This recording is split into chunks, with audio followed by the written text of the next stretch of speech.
할렐루야. 하나님의 은혜가 예배하는 여러분 우리 모두에게 함께하기를 주님의 이름으로 축복합니다. 예수님께서 공생의 삶을 사시면서 첫 번째 기적을 베풀어 주었습니다. 그 첫 번째 기적은 바로 갈릴리 가나의 결혼잔치집에서 이루어진 일입니다. 왜 예수님께서 첫 번째 표적을, 첫 번째 기적을 보여줬을까요? 그것은 말씀하고 있는 대로 예수님의 마지막 표적이 무엇인지를 보여주는 상징이에요. 그래서 첫 번째 관문을 통하여서 마지막 관문을 보여주고 있는 거예요. 오늘 이 첫 번째 표적의 내용이 뭐예요? 바로 이 결혼잔치집에 포도주가 떨어지니까 물로 포도주를 만든 사건이에요. 이것을 오늘 11절에서는 이 첫 표적을 갈릴리 가나에서 행하여 그의 영광을 나타내셨다, 이렇게 표현했어요. 결국 이 표적은 누구를 나타낸 거라고요? 그의 영광, 예수님의 모습을 지금 보여주고 있는 거라는 거예요.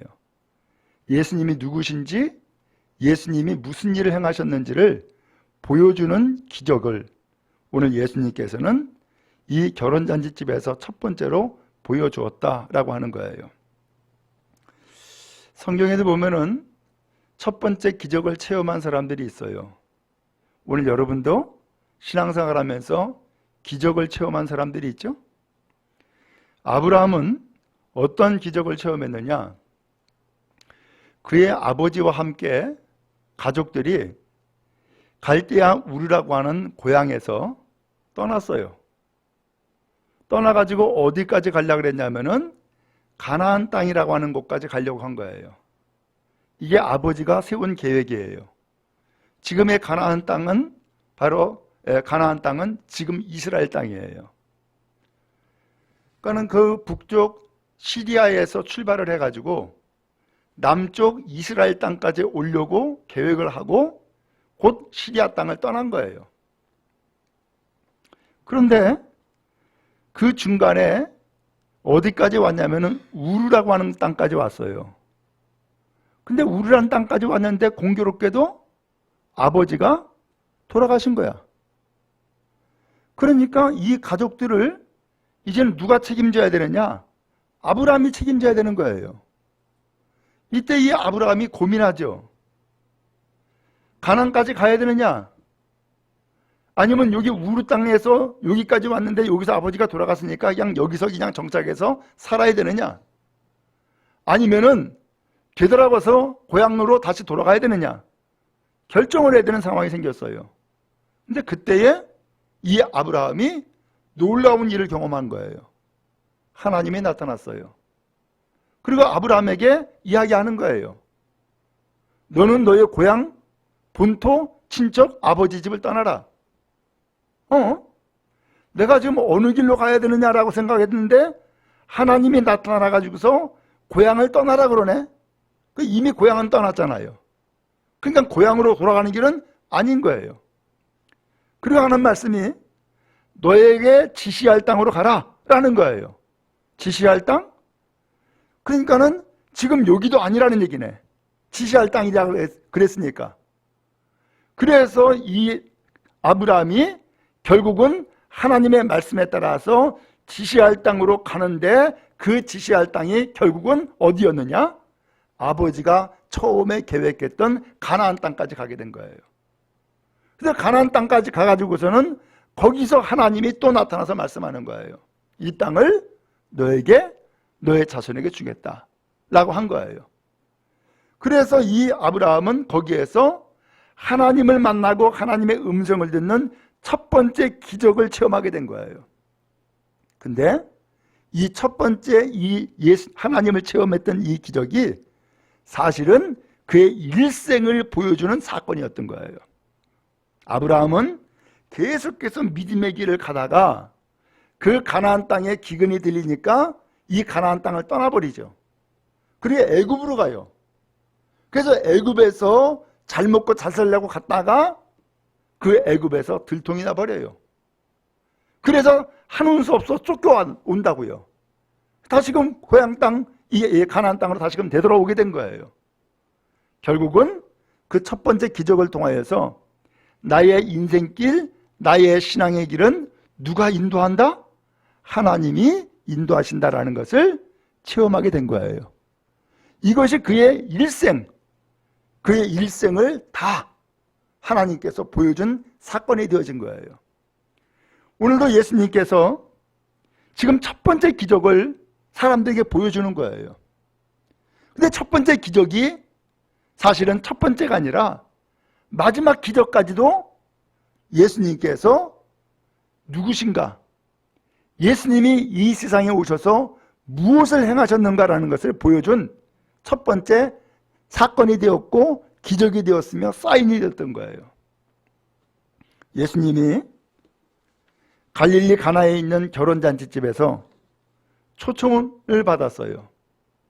그래서 결혼잔치집에 예수님도 가고 제자들도 간 거예요. 근데 예수님의 어머니는 진작에 초대를 받아가지고서 그 결혼잔치집에서 아마 도움을 주었던 것 같아요. 근데 결혼잔치집에 많은 사람들이 초대가 됐어요. 그것을 어떻게 알았느냐? 먼저는 여기 성경에 보니까는 도랑알이 6이 있더라는 거예요. 보통 집에 6개나 있을 필요가 없거든요. 하나님 하나만 있으면 되거든요. 근데 이 도랑알이 하나가 물통으로 2-3통이 들어간다는 거예요. 그러니까는 2통씩만 잡아도 6개니까 몇 개예요? 12통의 물이 준비가 되어 있는 거죠. 근데 이 물은 무슨 물이냐? 정결 예식을 위한 물인 거예요. 사람들이 어느 집에인가를 방문을 하게 되면은 그 집에 들어가기 전에 반드시 손발을 씻어요. 왜? 흙먼지가 많으니까 손발을 씻고서는 그 집에 들어간다고요. 오늘 그래서 이 집에 도랑아리가 6개가 있었다고 하는 것은 이 결혼잔치집이니까 많은 사람들이 초대가 되었고 또 많은 사람들이 이 초대에 참석을 해가지고서는 이 도랑아리의 물은 다 비어있는 거예요. 이제 그 잔치집에 포도주가 빠질 수가 없죠. 이 포도주를 통하여서 사람들은 기쁨과 즐거움을 누리고 결혼잔치에 흥을 돋구고 춤추고 그리고 노래하면서 즐거워하는 거예요. 그런데 문제가 생겼어요. 포도주가 떨어진 거예요. 아니 사람들이 많아서 그랬는지 아니면 포도주 준비가 좀 작아서 그랬는지 어찌하든 포도주가 떨어졌어요. 어떻게 됐을까요? 가장 먼저는 이 잔치를 주관하는 연회장이 있어요. 그리고 또 이 잔치의 주인공인 신랑이 있어요. 신랑이 포도주를 준비하는 거거든요. 근데 포도주가 떨어졌다 그러니까는 여기저기서 더 가져오라고 아우성을 하겠죠. 근데 포도주는 떨어졌으니까 당장에 신랑과 연회장은 당황하죠. 이 한밤에 어디서 그것을 준비해와? 지금 만들어가지고 나올 수도 있는 것도 아니고 그렇다고 이 잔치를 여기에서 끝내버릴 수도 없고 참 곤란한 상황에 빠졌죠. 그때에 예수님의 어머니가 예수님에게 이야기를 하는 거예요. 포도주 떨어졌다고. 그랬더니 예수님께서 그 이야기를 듣고서는 예수님께서 이야기하는 거예요. 나와 무슨 상관이 있습니까? 아직 내 때가 이르지 않았습니다. 라는 얘기를 하는 거예요. 참 알쏭달쏭한 이야기죠. 아니 포도도 떨어진 거랑 나랑 무슨 상관이 있냐는 거예요. 상관이 없다는 거죠. 그런데 아직 내 때가 이르지 않았습니다. 내 때가 이르지 않았다는 건 도대체 무슨 뜻이야? 때가 아직 안 됐다는 얘기 아니에요. 자, 여기에서 먼저 우리가 함께 나누고 싶은 것은 이 잔치집에 포도주가 떨어져 가지고서 당황하고 어떻게 해결할 방법이 없을 때에 예수님의 어머니는 이 상황을 누구한테 이야기했어요? 예수님께 얘기했어요. 왜? 예수님에게 무엇인가 도움을 바라고. 오늘 여러분, 우리도 생각지도 아니하게 문제가 생길 때가 있어요.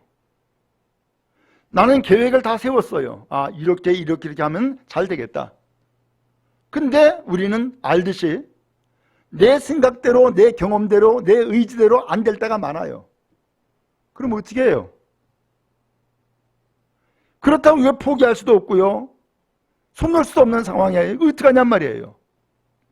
그때 예수님 찾는 거예요. 오늘 여러분, 우리가 해결할 수 없는 문제를 만날 때에 어디서 해결하겠어요? 그렇다고 포기를 할 수 없는 상황에 빠져 있을 때에 어떻게 하겠냔 말이에요. 예수님이 문제의 해답이에요. 예수님이 길이에요. 그러므로 어려운 문제를 만날 때마다 예수가 계시니 예수님께 그 상황을 이야기를 하고 예수님께 도움을 구하는 여러분 되어질 수 있기를 주님의 이름으로 축원합니다. 내가 눈을 들어 산을 보리라. 나의 도움이 어디서 올꼬?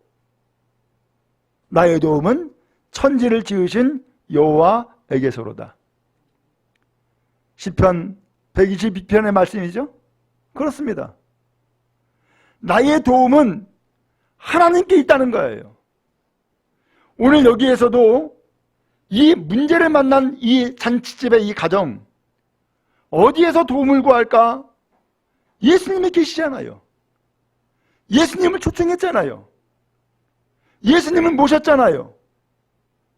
그러므로 예수께 말씀드리고 예수께 문제 해결에 도움을 구하는 믿음의 은혜가 있기를 간절히 바랍니다. 예수님께서 어머니의 이야기를 듣고서는 나와 무슨 상관이 있습니까? 내 때가 아직 이르지 않았습니다 라고 이야기를 했는데 도대체 내 때가 뭘까? 내 때가 뭘까? 요한복음에 보면은 계속해서 이 때라고 하는 표현을 썼어요. 요한복음 13장으로 가면은 1절에 이런 말씀이 나와요. 6월달 전에 예수께서 자기가 세상을 떠나 아버지께로 돌아갈 때가 이른 줄 아시고. 아하, 예수님이 말씀하고 있는 내 때라고 하는 것은 무슨 때예요?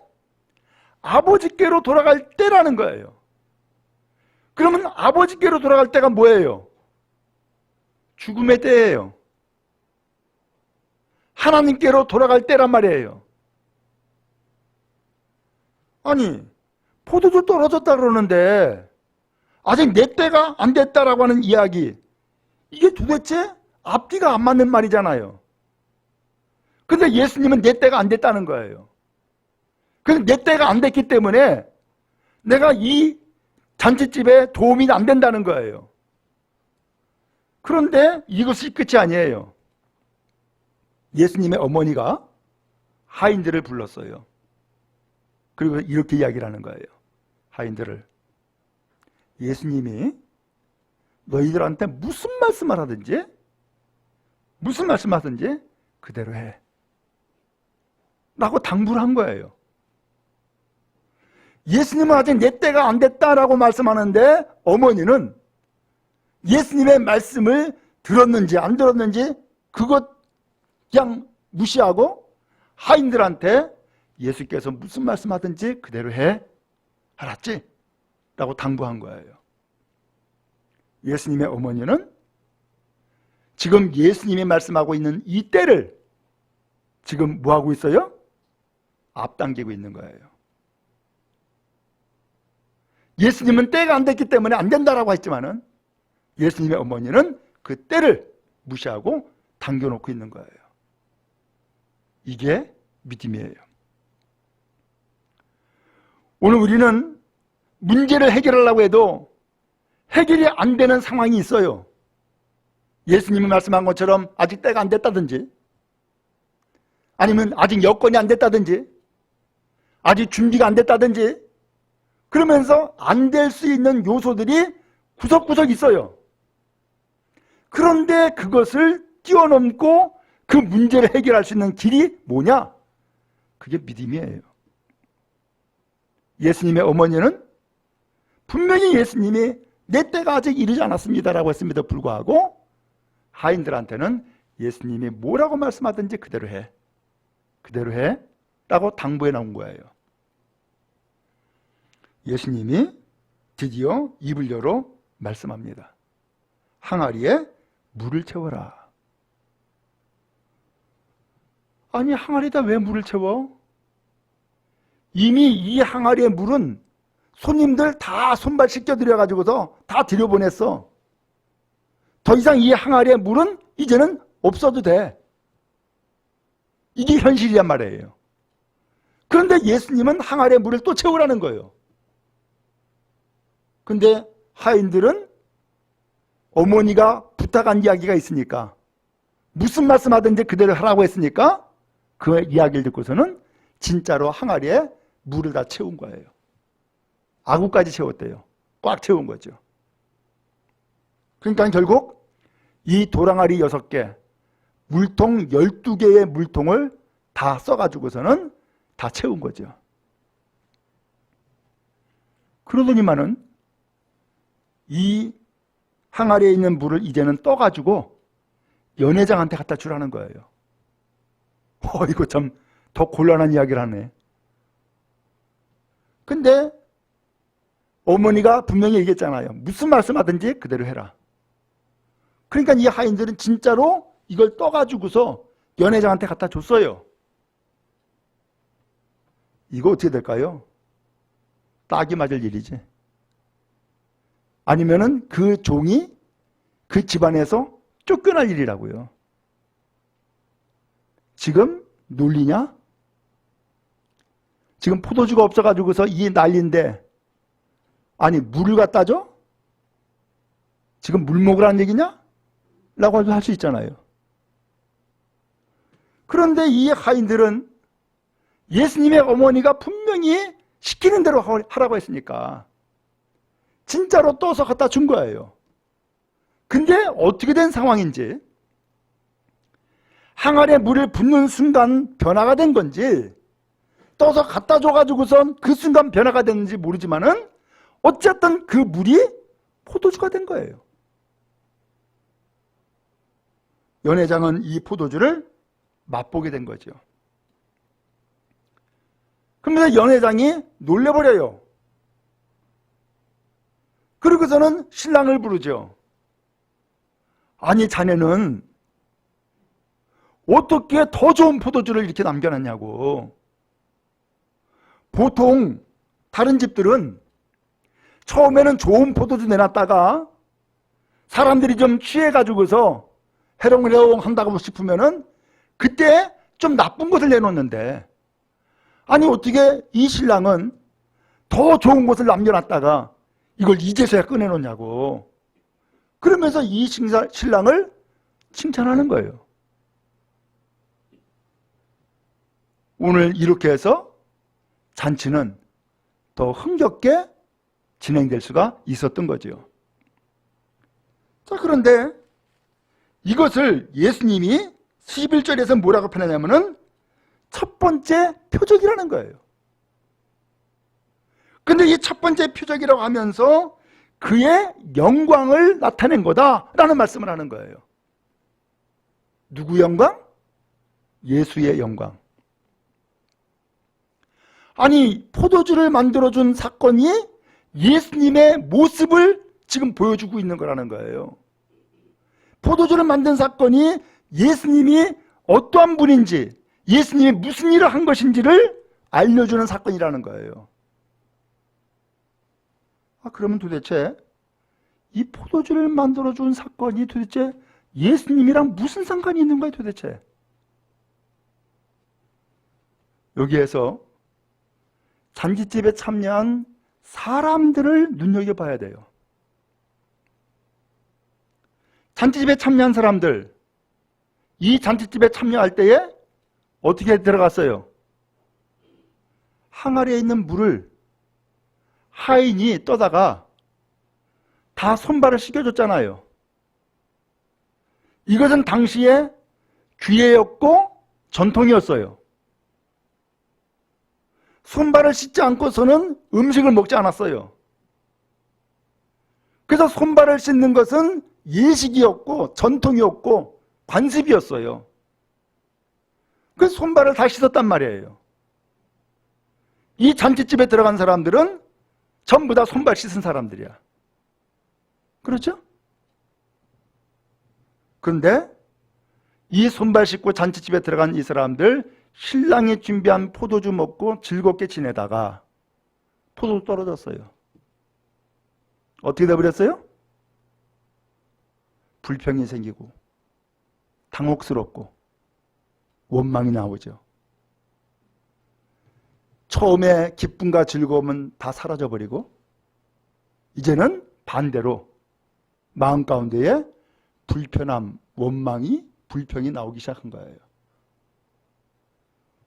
오늘 도대체 뭐가 문제예요? 문제는 포도주가 떨어진 거죠. 우리도 신앙생활 할 때 똑같아요. 처음에 나 예수 믿어야지, 나 교회 열심히 잘 다녀야지. 그러면 처음에 마음의 열심과 또한 처음에 마음의 기쁨을 가지고서 신앙생활을 한다고요. 그런데 어느 날 포도주가 떨어져 버렸어. 내가 기쁨과 즐거움을 가질 수 있는 요소가 사라진 거예요. 야, 교회 가니까 목사님이 그렇게 좋아하네. 야, 나를 기뻐하고 나를 즐거워하고 나를 좋아하는 분이 있구나. 이런 마음을 가지고서 교회 나올 수 있어요. 또 교회 나오는데 누군가 나를 전도했어. 야, 내가 그 사람 봐서라도 나 교회 나가야지. 그래서 그 사람 체면 봐가지고선 교회 나와요. 근데 어느덧 시간이 지나면은 이제는 나도 체면 봐줄 만큼 봐줬네. 그러면은 교회 나오는 것이 이제는 점점점 마음이 식어지는 거예요. 또 어떤 경우에는 야, 내가 교회 나가서 내가 할 일이 있어. 나 봉사하는 거 즐거워. 그렇게 해서 교회 생활을 열심히 했는데 그렇게 하다 보니까 처음에는 야, 봉사 잘한다고 막 지지해주고 그러면 성원해주고 인정해주고 했는데 시간이 지나니까는 이제는 별로 인정도 안 해주고 지지도 안 해주네? 그럼 어떻게 돼요? 마음이 식어져요. 포도주가 떨어진 거야. 오늘 이 잔치에 참여한 사람들이 지금 그런 상황인 거예요. 정결 예식은 구약의 예식이에요. 곧 율법을 따른 거예요. 손발을 씻었다? 이것은 외형이에요. 그래서 손발을 씻고서는 잔치에 참여하고 음식을 먹을 수 있도록 당시 이것은 깨끗하게 생활하라고, 깨끗하게 음식을 먹으라고 그러면서 정해놓은 규례란 말이에요. 근데 이것은 오래 가지 않아요. 한계가 있단 말이에요. 오늘 이 사람들에게 정말로 필요한 것은 뭐예요? 손발 씻는 것 물론 필요하고 중요해요. 그래야 되지요. 근데 정말로 필요한 것은 마음의 기쁨이에요. 그렇죠? 마음의 기쁨만 있다면은 손발 씻는 것이 문제가 아니라 오랫동안 나와서 잔치에 참여할 수 있고 마음의 기쁨만 있다면은 오랫동안 변치 아니하고 신앙생활을 할 수 있고 오랫동안 믿음의 길을 잘 갈 수 있단 말이에요.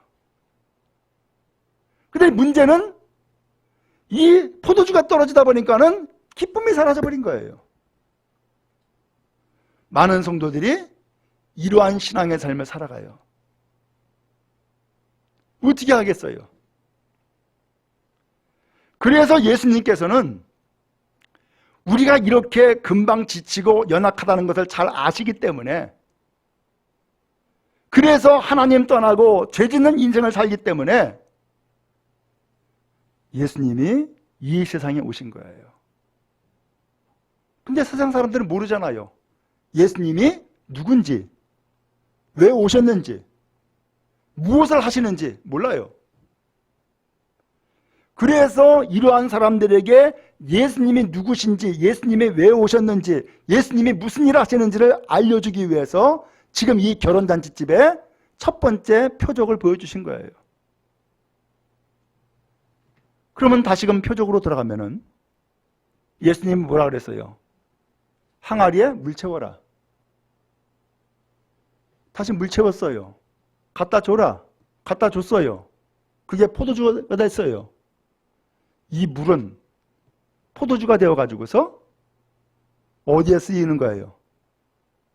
사람들이 먹고 마시는 거예요. 그럼 이 사람들이 이것을 먹고 마시면은 어떻게 되는 거예요? 마음에 기쁨이 생기고 즐거움이 나타나는 거죠. 첫 번째 항아리의 물은 손발을 씻었어요. 근데 두 번째 항아리의 물은 포도주가 되어가지고서 우리의 몸속으로 들어간 거예요. 그리고 오늘 우리의 몸속에 들어가서 우리의 삶을 기쁨과 즐거움으로 변화시켜버린 거예요. 예수님이 이것을 표적으로 나타내신 것이고 자기의 영광을 나타내셨다라고 말씀했어요. 그러면 이 포도주가 뭐예요? 예수님이 마지막에 십자가에 달려 돌아가시게 됐어요. 그래서 예수님이 겟세마네 동산에 가서 마지막 기도를 해요. 결단의 기도를 하죠. 이렇게 기도를 하세요. 아버지요, 이 잔이 내게서 지나가게 하옵소서. 이 잔이 뭐예요?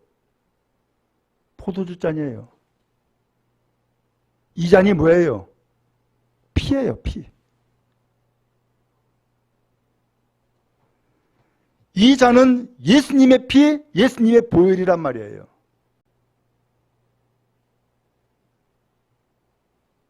그런 의미에서 지금 예수님께서 이 사람들에게 포도주를 만들어 주신 것은 사실은 이건 징표예요. 사인이란 말이에요. 포도주가 아니라 예수님은 뭘 준 거예요? 예수님의 피, 예수님의 보혈을 준 거예요. 그래서 예수님께서 십자가에 달려 돌아가시기 전에 마지막에 유월절 만찬을 하잖아요. 그때 예수님께서 떡 주면서 뭐라 그래요? 이거 내 살이야. 이거 받아 먹어. 라고 했어요. 또 포도주 잔을 주시면서 이건 내 피야. 이거 받아 먹어. 예수님은 친히 십자가 달려 돌아가셔서 우리를 위해서 피를 흘리셨고 오늘 십자가 달려 돌아가시면서 예수님은 그 살을 찢으신 거예요. 곧 죽음에 이르신 거예요. 누구를 위해서? 우리를 위해서. 그러면 지금 예수님께서 이 잔치집에 이 사람들에게 포도주를 주신 것은 사실은 예수님이 이 사람들에게 무엇을 주시려고 하는지를 보여준 첫 번째 사인인 거예요. 예수님 포도주 주려고 오신 게 아니에요. 피 주려고 오신 거예요. 목숨 주러 오신 거예요. 이 잔치집에 참여한 사람들 처음에 규례에 따라서 이 도랑 안에 있는 물을 가지고서 손발 씻었지만 손발 씻는 것으로 다 되는 게 아니란 말이죠. 손발을 씻는 것은 죄를 씻는 상징이에요. 깨끗하게 하는 거예요. 오늘 우리도 마찬가지예요.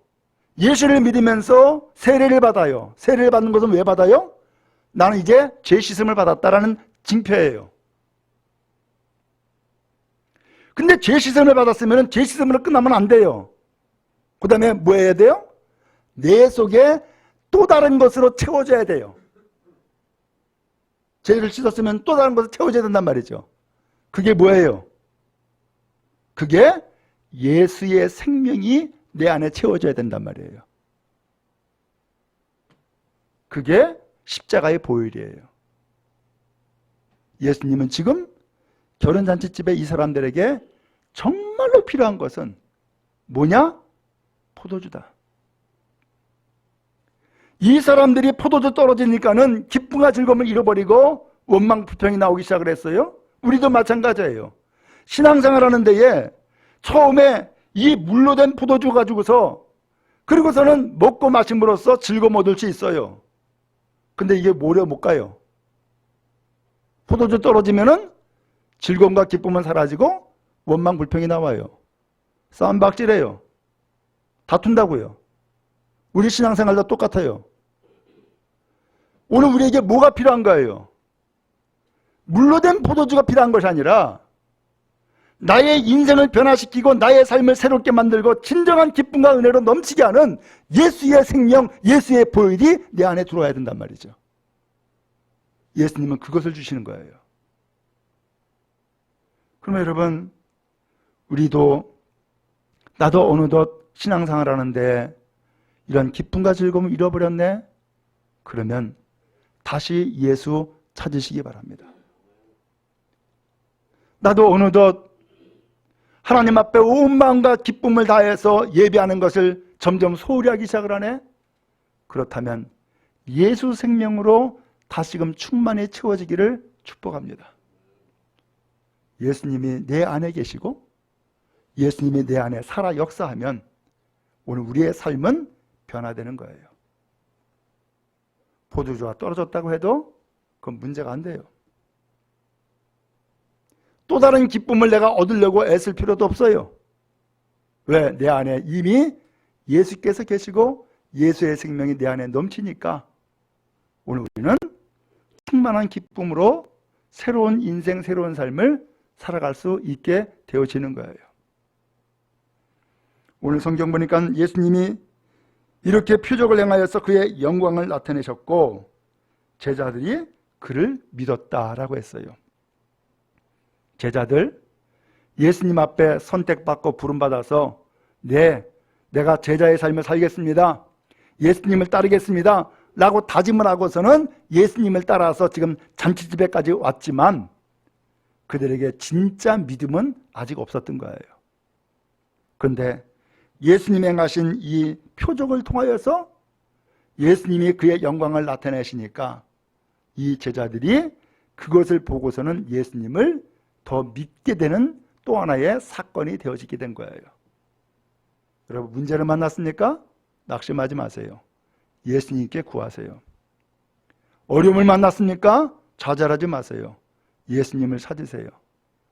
예수님께서 여러분들에게 필요한 것을 아셔서 다시금 이제 두 번째 포도주를 만들어 주셔서 오늘 우리에게 충만한 기쁨으로 채워주실 거예요. 나에게 삶의 기쁨을 주시고 나에게 변화를 주시고 새 생명의 은총을 베풀어 주시는 거예요. 그러므로 더 굳센 믿음, 흔들리지 않는 믿음, 더 나아가서 주님을 온전히 따르는 믿음의 사람으로 우리를 이끌어 주시는 거예요. 복된 믿음의 길 함께 다 나갈 수 있기를 주님 여러분 축복합니다.